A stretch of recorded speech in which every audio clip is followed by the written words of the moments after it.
বিবাহিত পুরুষের সাথে জেনে সম্পর্ক করা, বিবাহিত পুরুষের প্রতিটা স্ত্রী নামে দুর্নাম বিশ্বাস করা, আমাকে সুখে রাখবে এটা স্বপ্ন দেখা। এটা শুধু স্বপ্ন, এটা বাস্তব না। বাস্তবে রূপ দিতে গেলেও ২-৩ বছর।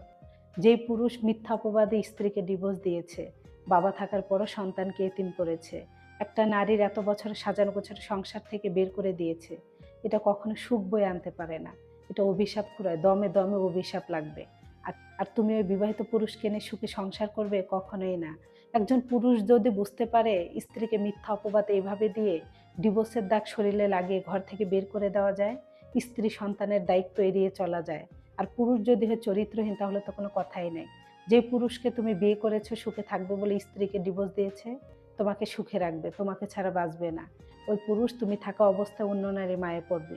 কারণ ওই পুরুষ বুঝে ফেলেছে, ট্রেনিং প্রাপ্ত হয়ে গিয়েছে কিভাবে মিথ্যা অপবাদ দিয়ে ঘরের স্ত্রীকে বের করে দেওয়া যায় আর সন্তানের দায়িত্ব এড়িয়ে চলা যায়।